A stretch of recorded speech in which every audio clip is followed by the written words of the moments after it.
Eu gostaria que nós lêssemos juntos esse texto da palavra do Senhor. Vamos juntos, irmãos. Firme está o meu coração, ó Deus. Cantarei e cantarei louvores de toda a minha alma. Despertai saltério e harpa. Quero acordar a alva. Render-te-ei graças entre os povos, ó Senhor. Cantar-te-ei louvores entre as nações, porque acima dos céus se eleva a tua misericórdia e a tua fidelidade para além das nuvens.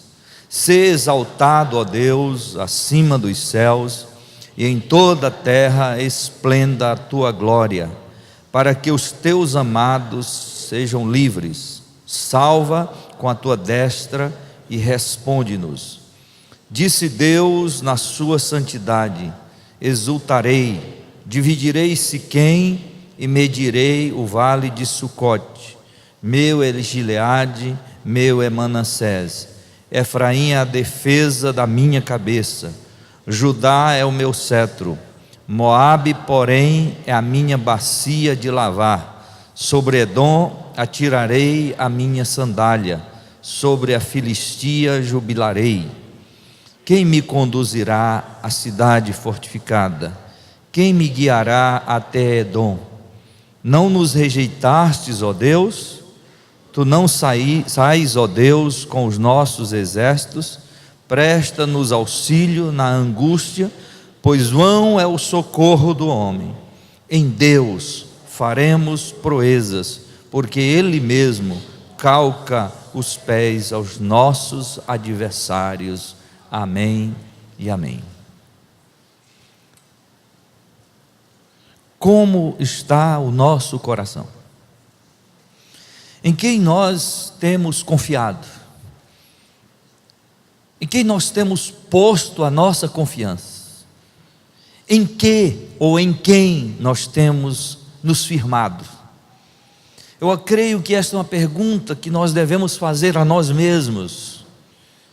Em quem nós estamos confiantes, firmados, fundamentados, fixados? Este salmo, irmãos, começa dizendo: firme está o meu coração, ó Deus. Esse salmo que acabamos de ler é uma junção de duas partes de salmos, do Salmo 57 e do Salmo 60. Não sabemos o porquê, mas este salmo foi uma unificação de dois salmos. Provavelmente o salmista deve ter vivido um momento difícil, e pelo que a gente lê no texto, momento de dificuldade, de conflitos, de lutas, de guerras, de tal maneira que ele pega parte do Salmo 57 e parte do Salmo 60, e ele junta essas duas partes e forma então um salmo só. Então o Salmo 108 é formado propriamente por esses dois salmos.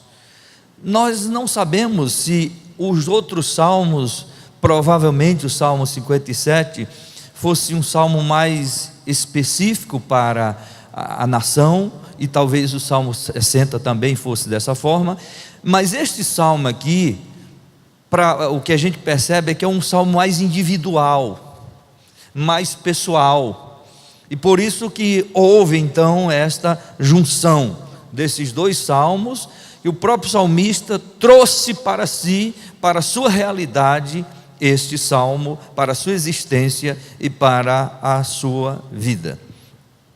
O texto então começa dizendo: firme está o meu coração, ó Deus. Esta palavra firme, ela poderia ser traduzido como fixo, ou constante, talvez até pronto ou preparado, tem essa conotação. Logo, este salmo, na sua descrição, nos mostra que o salmista está vivendo um ambiente de guerra, de lutas, mas ele está declarando para Deus que o seu coração está confirmado em Deus. O seu coração está confirmado em Deus. Irmãos, a partir daí, a gente pensando nesse tema, coração confirmado em Deus, nós precisamos ter o nosso coração verdadeiramente confirmado em Deus. E certamente as adversidades, as circunstâncias, os conflitos, as guerras, as tempestades hão de mostrar se o nosso coração verdadeiramente está confirmado em Deus.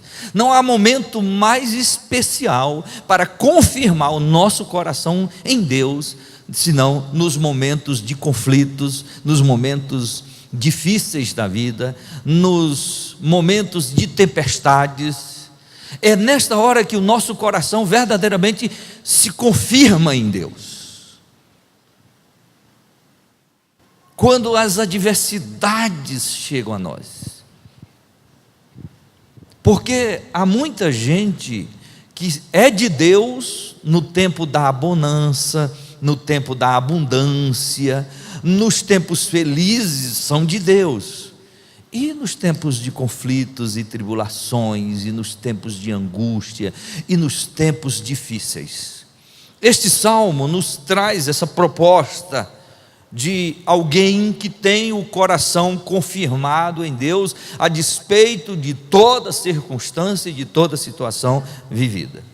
E aí cabe então a pergunta: quais são as evidências de um coração confirmado em Deus? Quais são as marcas de um coração confirmado em Deus? A primeira evidência, meus irmãos, está a partir do versículo 1, a parte final do versículo 1, quando ele diz: firme está o meu coração, ó Deus. Ele exclama. E a partir daí nós vamos perceber um coração confirmado em Deus está pronto para um sacrifício voluntário. Um coração confirmado em Deus está pronto para um sacrifício voluntário. Olha como é que diz o texto: cantarei e entoarei louvores de toda a minha alma. Irmãos, uma pessoa que tem um coração confirmado em Deus, ela está pronta a fazer sacrifício voluntário. Irmãos, louvar a Deus na adversidade é um sacrifício. Cantar louvores a Deus em tempos difíceis não é fácil. Cantar louvores a Deus na angústia, na dor, no sofrimento é extremamente difícil. E o salmista está dizendo aqui que, a despeito da situação que ele está vivendo, ele está pronto para um sacrifício voluntário de louvor a Deus, o louvor de toda a sua alma. Ele disse: eu vou louvar a Deus, eu vou cantar louvores a Deus com toda a minha alma. Eu estou vivendo tempos difíceis. Isso é confirmação de um coração que está firmado em Deus. Irmãos, quem canta na hora do luto? Quem canta na hora da perda? Quem canta na hora da dor? Quem consegue louvar a Deus nesses momentos? Há muitas pessoas que fogem desses momentos.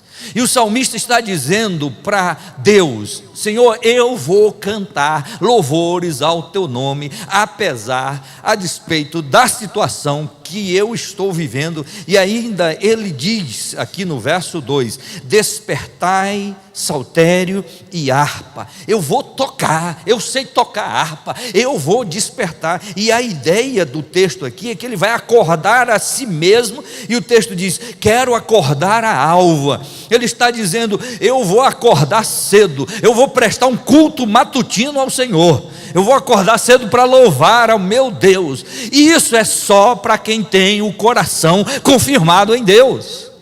Sujeito na adversidade, acordar cedo para cantar louvores a Deus, é preciso ter um coração de Deus, confirmado em Deus. E é isso que o salmista está asseverando: eu vou louvar a Deus a despeito do que eu estou vivendo, eu vou pegar meu instrumento, minha harpa, eu vou tocar, eu vou acordar cedo e vou prestar um culto ao Senhor, mesmo diante das adversidades eu vou fazer isso. E o meu louvor será de gratidão ao Senhor. Versículo 3: render-te-ei graças entre os povos, ó Senhor. No meio desta guerra, no meio desta luta, eu vou estar glorificando o teu nome, eu vou estar agradecendo ao Senhor, eu vou cantar louvores entre as nações, no meio do conflito, no meio das guerras, eu vou estar louvando o Senhor. Irmãos, isso é para quem tem coração confirmado na graça, coração confirmado em Deus, coração que está firme em Deus, que está fixo no Senhor. Gente constante em Deus, no meio da dor, da angústia, do sofrimento, canta louvores ao Senhor. É difícil? É. Ele olha para ele mesmo, ele se determina: eu vou louvar a Deus, eu estou determinado a cantar louvores a Deus, a tocar o meu instrumento, eu estou determinado a acordar bem cedo, eu estou determinado a, no meio da adversidade, louvar o meu Deus com gratidão, com ações de graças. Sou grato a Ele pelo que Ele tem feito na minha vida. Isso, irmãos, é um coração confirmado em Deus. Quem consegue louvar a Deus voluntariamente, sem ser junto com o povo do Senhor, sem ser numa convocação, individualmente, na sua casa, na sua guerra, na sua batalha, e louvar o Senhor, e abrir a boca e dizer: eu vou louvar a Deus, e cantar, e cantar. Nunca me esqueço, irmão, já citei aqui da experiência da irmã Noemi, esposa de Afonso Augusto, a mãe de Emerson Augusto, quando Afonso Augusto, com 42 anos de idade, indo para Fortaleza, tinha uma carreta parada e não estava sinalizada, e ele veio e bateu naquela carreta, aquele ferro que tem atrás da carreta bateu na cabeça dele e ele morreu. A notícia foi terrível. Eu me lembro quando Emerson Augusto ligou para mim, assim, em profunda tristeza. Emerson tinha saído da adolescência, então ficaram aqueles Emerson Augusto, Thalita, Thaís, todos ainda numa fase, ainda crescendo, perdem o pai. Ele era o provedor da casa, ele era o mantenedor, e agora Noemi vai ter que encarar esta realidade, vai ter que enfrentar isso. E ela me disse que eles dormiam juntos, todos juntos numa sala, aquela sensação de pesar, de tristeza, e eles todos ali ao redor dela, dormiam ao redor dela, e ela disse que os filhos dormiam e ela ficava acordada, pensando: como vai ser agora? E ela disse que orava a Deus, e pensava: Deus era o homem que sustentava a nossa família, e agora? Como nós sobreviveremos? E ela orava, alguns dias de oração, e um dia Deus resolveu falar com ela, e o que Deus falou com ela: Afonso Augusto cantava, Emerson Augusto cantava, Thalita cantava, Thaís também, mas assim, da família, quem não tinha esse ministério específico de louvor era Noemi. Aí Deus disse para ela: canta. Perdeu o esposo,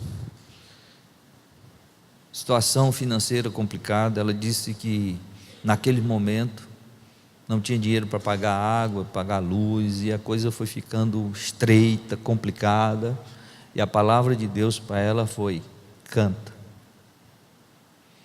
Ela disse que abriu o inário, irmãos, e começou a cantar. Você pode imaginar? E ela disse que cantou 50 hinos. 50 hinos. Você já parou para cantar 50 hinos? Demora. Você tem noção quanto tempo uma pessoa passa para cantar 50 hinos? Um hino, você gasta mais ou menos 5 minutos para cantar um hino. É a média, 4 a 5 minutos. E ela cantou, com dor, com lágrimas, e cantando louvores ao Senhor. Difícil. Quando ela conseguiu cantar 50 hinos, o telefone tocou. Uma mulher de Maceió ligando para ela, dizendo que estava em casa e o Espírito de Deus a incomodou para que ela pudesse ajudar aquela família. E aquela mulher começou a ajudar aquela família. Mas o que eu quero dizer é que não é fácil. Só para quem tem um coração confirmado em Deus, um coração firme em Deus, consegue louvar a Deus voluntariamente, de toda a alma, com todo o esforço, com todo o sacrifício, sem que tenha auditórios, sem que tenha apreciadores, sem que tenha alguém ali. Só o indivíduo e Deus. Essa é a confirmação de um coração em Deus, que está pronto para um sacrifício voluntário a Deus. Segundo, irmão, segunda confirmação de quem tem um coração em Deus, coração firmado em Deus, está aí no versículo 4. A segunda confirmação está no versículo 4, ou seja, tem seu ardor inspirado nos atributos divinos. Tem seu ardor inspirado nos atributos divinos. Olha o que diz o versículo 4: porque acima dos céus se eleva a tua misericórdia e a tua fidelidade para além das nuvens. Tem o seu ardor inspirado nos atributos divinos. Meus irmãos, se você olhar para baixo, se você olhar para as circunstâncias, você perde o fervor.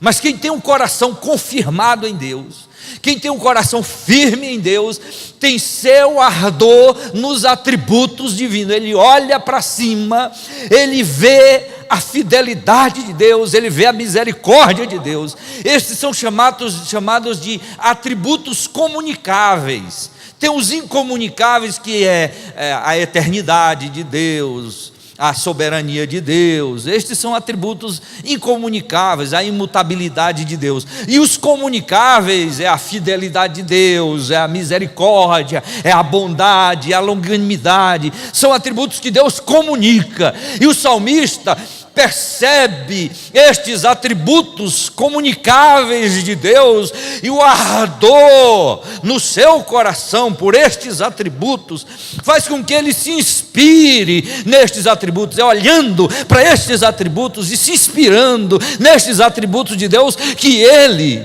revela que o seu coração está confirmado no Senhor.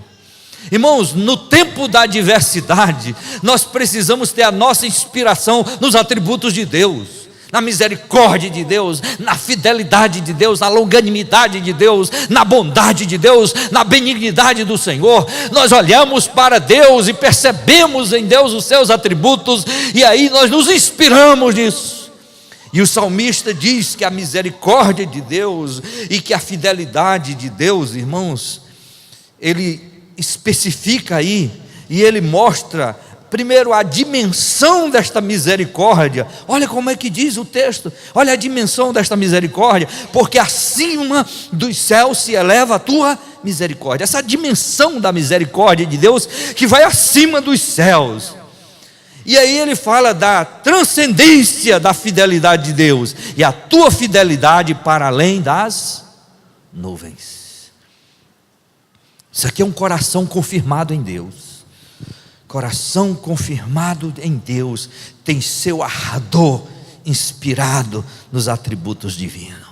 O coração queima, o coração arde. Arde por quê? Arde porque ele olha para os atributos de Deus, os atributos comunicáveis de Deus. A ele diz: Deus é misericordioso, Deus é fiel. Mas essa misericórdia, ela tem uma dimensão que vai além dos céus. A sua fidelidade transcende as nuvens. Isso é coração confirmado em Deus. Na adversidade o coração arde por causa dessas características de Deus. Coração confirmado em Deus, está pronto para um sacrifício voluntário de louvor a Deus. E coração confirmado em Deus tem o seu ardor inspirado nos seus atributos, não nos homens, não no país, não na sociedade, mas em Deus. Quando o nosso ardor, irmãos, depende de homens, quando o nosso ardor depende da abundância, da fartura, pode ficar sabendo que na adversidade esse ardor some. Mas quando a gente tem um coração confirmado em Deus, na adversidade esse ardor aumenta. Você busca mais a Deus, você louva a Deus, você adora a Deus, porque este ardor provém da sua inspiração nestes atributos. Siga então comigo no texto e perceba agora o versículo 5. Coração confirmado em Deus fixa-se numa implicação da percepção de quem é Deus. Fixa-se numa implicação da percepção de quem é Deus. Observe o verso 5. Ser exaltado, ó Deus, acima dos céus, e em toda a terra esplenda a tua glória, para que os teus amados sejam livres. Salva com a tua destra e responde-nos. Irmãos, esses dois versículos, o verso 5 e o verso 6, mostra-nos esta percepção que o salmista tem de quem é Deus, a percepção de quem é Deus, e ele se sente implicado nesta percepção de quem é o Senhor.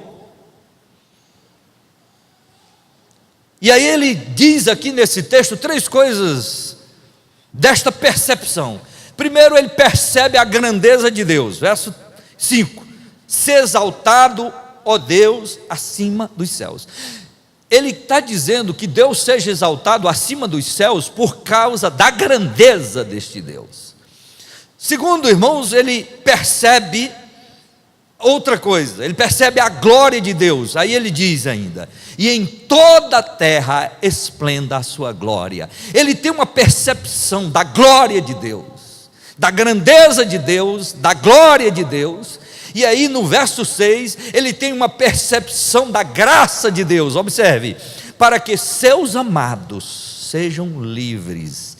Salva com a tua destra e responde-nos. Esse versículo 6 está cheio, recheado de uma percepção da graça. Grandeza, glória e graça. É a percepção que o salmista tem de Deus. Ele fixa-se numa implicação da percepção de quem é Deus. Ele, em outras palavras, diz: eu estou fixado nisso, eu sei, eu reconheço e percebo a grandeza de Deus, a glória de Deus e a graça de Deus. Isso é coração, irmãos, confirmado em Deus, que tem uma percepção de Deus e que se sente implicado nisso. Ele se fixa nisso. Eu sei, eu conheço, percebo a grandeza de Deus, a glória de Deus e o favor de Deus. Eu estou implicado nisso. Felizes aqueles que conseguem se implicar em Deus e não se complicar na vida. Há muitos complicados na vida. É melhor ser implicados em Deus do que complicados na vida.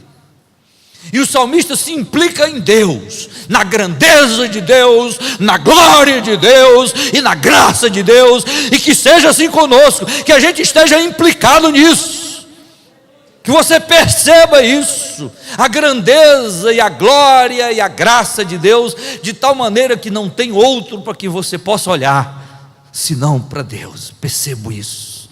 Então você percebe Deus.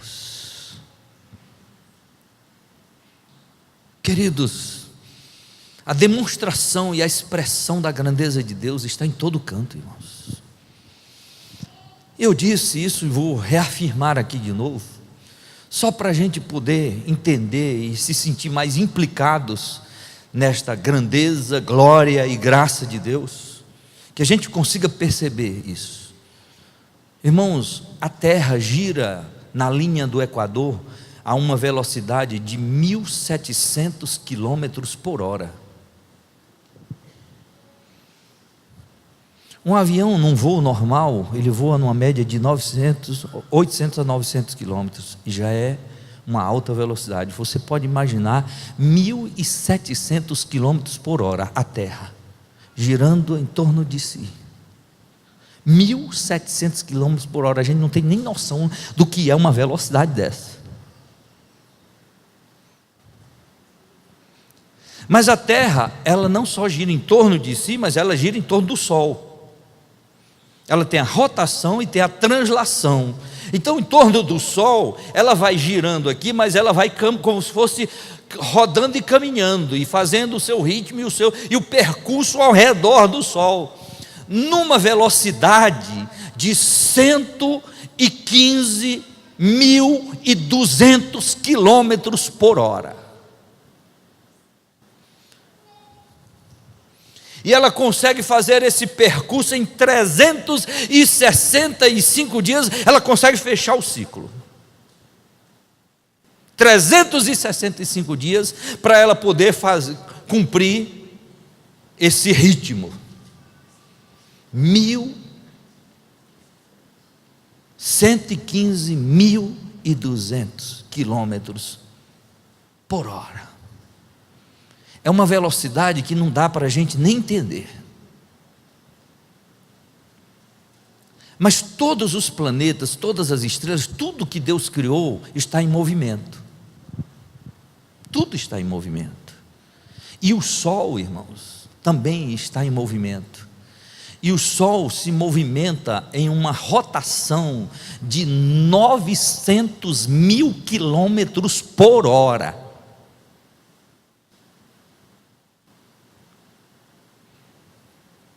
Será que nós conseguimos ter uma percepção da grandeza de Deus, da glória de Deus e da graça de Deus? Então, para nos ajudar nesta percepção, a Bíblia diz que Josué orou, e o sol se deteve em Gibeão, e a lua em Ascalon. Era quarto minguante para poder a lua aparecer no mesmo momento que está o sol.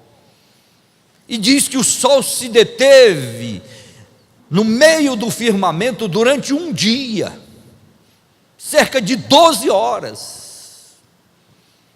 O tempo não andou. E segundo Adalto Lins, para que isso acontecesse, Deus teve que parar o universo. Adalto Lourenço diz isso. Deus teve que parar o universo. Você acredita que Deus pôde parar o universo? Se você não acreditar que Deus pôde parar o universo, você não pode acreditar que Deus fez o universo se movimentar. Porque quem fez o universo se movimentar, também pode fazer o universo parar. Isso é fantástico. Então nós cremos no Deus, esta percepção que nós temos de Deus, da grandeza e da glória e da graça de Deus, que é capaz de ouvir a oração de um simples mortal, e capaz de parar o universo, por causa da oração de um homem, que ama o Senhor, para que seus amados sejam livres, os amados que oram, que temem a Deus, Deus capaz de parar o universo, por causa de um amado dele. Mas aí a gente segue lendo a palavra do Senhor, lá na frente a gente encontra o rei Ezequias pedindo um sinal de que Deus haveria de curá-lo daquela úlcera. E o sinal que ele pede é que a sombra retroceda. E para a sombra retroceder, o universo teria que girar ao contrário. Se a lua tem o seu percurso normal, ela teria que voltar. Deus teria que fazer com que todo o universo virasse o contrário. E a Bíblia então diz que a sombra retrocedeu. Significa que o Deus que fez o universo girar e fez o universo parar, tem poder para fazer o universo voltar, o tempo voltar, retroceder. Isso é extraordinário, meus irmãos. Isso é extraordinário. Então o salmista, ele está olhando e percebendo quem é Deus. E nós precisamos ter, irmãos, estarmos implicados nesta percepção de quem é Deus, o Deus grandioso, o Deus glorioso e o Deus gracioso. É esta percepção que ele tem, e é para ele que nós vamos viver. E nós devemos, irmãos, ter esta percepção que o nosso Deus controla o universo, faz o universo parar, faz o universo retroceder e faz o universo girar. Ele tem o domínio de todas as coisas. Esta deve ser a nossa percepção. E o salmista então percebe isso, que todos os céus te exalte, e que toda a terra esplenda a tua glória, e que a resposta das nossas orações venha como graça do Senhor. Isso é coração confirmado em Deus. Quando você tem um coração confirmado de Deus, você percebe que nada é impossível para Deus, nada é tão grande, nada é tão extraordinário para Deus. E o salmista então estava implicado nisso. Isso é coração confirmado em Deus. Mas, irmãos, a palavra nos diz, e muitos anos eu leio este salmo, e quando eu chego no versículo 7, eu tenho uma extrema dificuldade de entender este versículo 7. Vamos ler aí o versículo 7. Disse Deus na sua santidade: exultarei, dividirei Siquém, medirei o vale de Sucote. Meu é Gileade, meu é Manassés. Efraim é a defesa da minha cabeça, Judá é o meu cetro. Verso 9: Moabe, porém, é a minha bacia de lavar. Sobre Edom atirarei a minha sandália, sobre a Filistia jubilarei. Quando a gente olha para esse texto, ele não é tão fácil de ser decifrado, interpretado. O que esse texto nos mostra, irmãos, que um coração confirmado em Deus, ele considera as santas declarações de Deus como absolutas. Ele considera as santas declarações de Deus como absolutas. Olha como o texto fala isso. Disse Deus. O que foi que Deus disse? E o texto diz: disse em sua santidade. O que foi que Deus disse em sua santidade? O que foi que Deus falou em sua santidade? Esse texto, irmãos, nos mostra Deus falando de Siquém, Deus falando de Sucote, de Gileade, de Manassés, de Efraim, de Judá, de Moabe, de Edom e da Filistia. O que foi que Deus falou? Quando nós detalharmos esse texto, nós vamos entender. Naquela época, irmãos, quem estava no domínio de Siquém e Sucote eram os filhos de Saul. Provavelmente tudo indica que esse salmo era de Davi. Quem é que estava no domínio desses lugares? Eram os filhos de Saul. Agora, olhe como observe esse texto. Gileade e Manassés eram pequenos, e Efraim era populoso, era a maior tribo que tinha. E aí o texto diz, olha as declarações de Deus: Judá é o meu cetro. Que Deus quis dizer com isso? Moabe, porém, a minha bacia de lavar. Sobre Edom, os irmãos lembram que Edom são os descendentes de Esaú. Sobre Edom atirarei a minha sandália, e sobre a Filistia, os filisteus, jubilarei. Essa é a declaração de Deus. Então o salmista ouve Deus, as afirmações de Deus. O que é que Deus está dizendo em sua santidade? Deus está dizendo em sua santidade, irmãos, que tudo e todos estão debaixo do seu domínio. É isso que Deus está dizendo. Ele diz, embora, é como se dissesse assim, embora que os filhos de Saul estejam em Siquém e esteja em Sucote, não é problema, eu divido. Deus está dizendo, eu posso dividir, eu posso medir. Deus está dizendo, olha, Gileade é meu, Manassés é meu, e de Efraim eu o transformo como minha cabeça. Deus está dizendo que Judá é o cetro dele, é o chefe que ele mesmo escolheu, ele mesmo elegeu. Quando ele diz Moabe, porém a minha bacia de lavar, ele está dizendo que ele transforma uma nação como se fosse um servo que lava os pés do seu senhor. No Oriente tem esse costume de lavar pé. E quem é que lava os pés dos seus senhores? Os servos. E Deus está dizendo, olha, eu transformo Moabe em um servo, uma nação em um servo para lavar meus pés. É isso que Deus está dizendo. Eu tenho um domínio de tal maneira que eu faço Moabe lavar os meus pés. Deus tem um domínio de tal maneira, meus irmãos, que o texto diz, sobre Edom atirarei a minha sandália. Deus está dizendo, tu pensa que é alguma coisa, Edom? Joga a sandália em você. Você já viu uma atitude dessa? De alguém jogar a sandália no outro? Que atitude é esta? E Deus está dizendo, olha, sabe Edom, você não é nada, eu jogo a sandália em você. Pá. Deus está dizendo aqui, irmãos, que Ele domina qualquer nação e qualquer cidade e qualquer tribo. E quanto à Filistia, que se vangloria e que se acha, Deus está dizendo, pois eu digo uma coisa, eu vou jubilar em cima de você. Deus está dizendo e comunicando aqui em sua santidade para aquele indivíduo que está em aflição. Deus está declarando que tudo está debaixo do total e absoluto domínio dele. É Ele que mede, é Ele que divide, é Ele que forma cabeça, é Ele que faz e transforma, faz até uma nação ser uma bacia de lavar.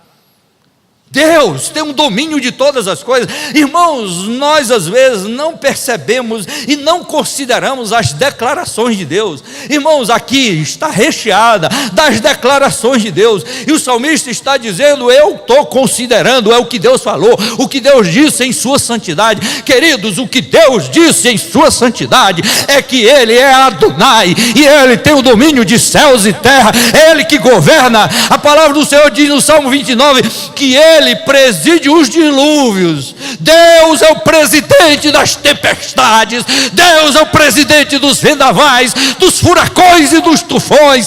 Deus é que preside as catástrofes, Deus é que dá limites a todas as coisas. Deus é que diz onde é que o vento sopra e deixa de soprar. Deus é que diz onde a tempestade pode ir, onde ela pode soprar. É Ele que preside e governa todas as coisas. Nada acontece sem que haja uma autorização divina, sem que Ele permita nessa terra.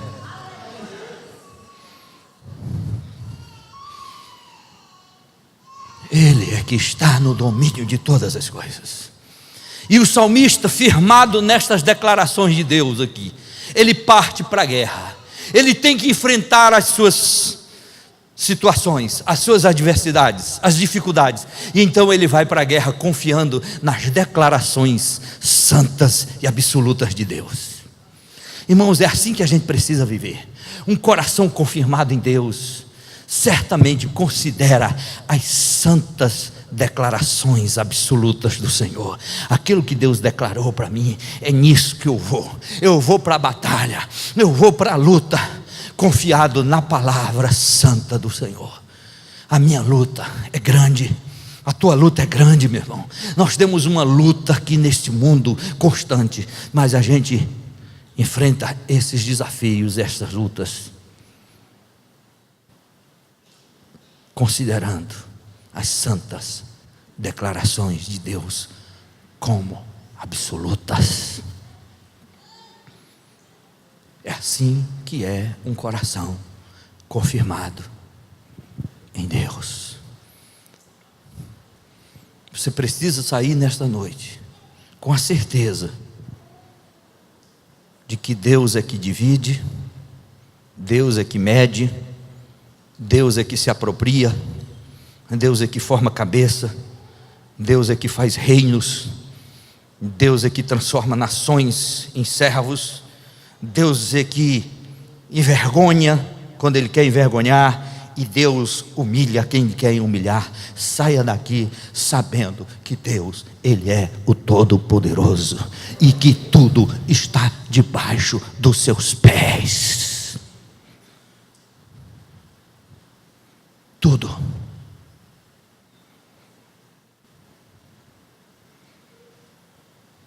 O salmista está dizendo: eu sei quem é Deus.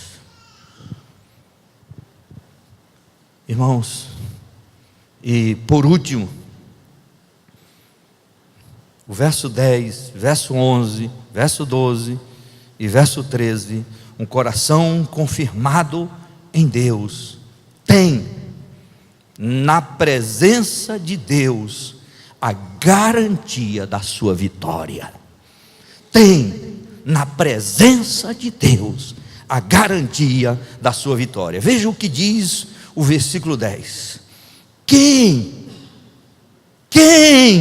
me conduzirá à cidade fortificada? Essa cidade fortificada era a cidade dos inimigos. Quem me guiará até Edom? Edom é inimigo. Aí ele faz aqui, levanta uma questão: não nos rejeites, ó Deus, tu não sais, ó Deus, com os nossos exércitos? Ele faz uma pergunta ao Senhor. Verso 13: presta-nos auxílio na angústia, pois vão é o socorro do homem. E ele termina dizendo: em Deus faremos proezas, porque Ele mesmo recalca os pés, os nossos adversários. Eu vou entrar naquela fortaleza, eu vou entrar na fortaleza de Edom, na fortaleza dos meus inimigos, porque Deus vai sair comigo. Deus, com sua presença, confirmará a minha vitória. Eu vou enfrentar as fortalezas desta vida, os adversários desta vida, eu vou enfrentar os problemas desta vida, porque em Deus nós fazemos proeza. Ou seja, o salmista está enxergando aqui que na presença de Deus nós temos a garantia da nossa vitória. Se Deus sai comigo, se Deus anda comigo, é vitória na certa. Agora o problema é se Ele não for. É por isso que Moisés, em sua oração, ele disse assim: se a tua presença não vai comigo, não nos faça sair deste lugar. Sem a presença de Deus eu não ando um passo, eu não dou um passo. Aí Deus disse: a minha presença irá contigo, Moisés. Aí Moisés disse: agora eu vou. Irmãos, não dê um passo sem Deus. Na presença de Deus, quando Ele sai conosco, quando Ele anda conosco, irmãos, a vitória é garantida. Você entra em fortalezas, você desbarata os inimigos, você faz proeza, porque na destra de Deus, na presença de Deus, nós faremos proezas. Amém, meus irmãos? Isso é coração confirmado em Deus. Você sabe que não é na presença de homens, porque Ele mesmo diz: vão, é o socorro do homem. O homem pode socorrer você, mas é uma coisa tão ínfima, em um momento. Hoje Ele te socorre, mas amanhã Ele não pode mais. Hoje Ele te ajuda porque está em boa condição, amanhã Ele não pode te ajudar porque está falido. Hoje Ele te ajuda porque é teu inimigo, é teu amigo, mas quem garante que daqui a alguns dias Ele não vai se tornar teu inimigo? Então o socorro do homem é vão. Agora Deus não. Deus é rico para sempre. Deus pode para sempre. Deus é vencedor para sempre. Deus não perde nenhuma batalha. Então se Ele sai conosco, é garantia de vitória. Então é com Ele que a gente precisa andar. Isso é coração confirmado em Deus. Deus, eu quero é a Tua presença. Não me faça ir para esta batalha, não me faça tomar esta decisão se a tua presença não está comigo. Nenhuma decisão nossa, irmãos, pode ser tomada sem que Deus esteja aprovando o presente. Não entre em nenhuma batalha que Deus não esteja contigo. Se Deus estiver com você, você vence. Agora, entrar numa batalha só é derrota, é fracasso. E o salmista está dizendo: eu vou para essa batalha, mas eu quero é a tua presença, Senhor. Aí nós faremos proezas. E irmãos, quando a gente entra numa batalha, que a gente olha para trás depois e diz: como é que eu venci? Como é que eu consegui? Aí você não vê lógica para a sua vitória, mas você olha para o céu e percebe o Deus que é antilógico, porque Deus é antilógico, que tem a estranha lógica e que nos deu a vitória. E aí a gente olha para trás, não sabe como, mas o Senhor nos deu a vitória.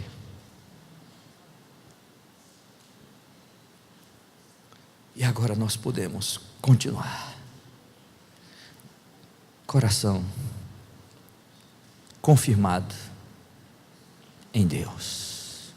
Como nós precisamos, irmãos, ter o nosso coração confirmado em Deus.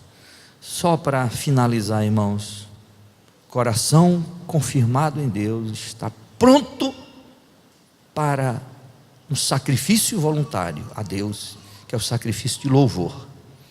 Coração confirmado em Deus tem seu ardor inspirado, aleluias, nos atributos de Deus. Coração confirmado em Deus fixa-se numa implicação da percepção de quem é Deus. Coração confirmado em Deus considera as santas palavras, santas declarações, as santas afirmações de Deus como absolutas. Coração confirmado em Deus tem na presença de Deus sua garantia de total vitória. Só Deus. Se Deus é por nós, quem será contra nós? Nele nós faremos proezas.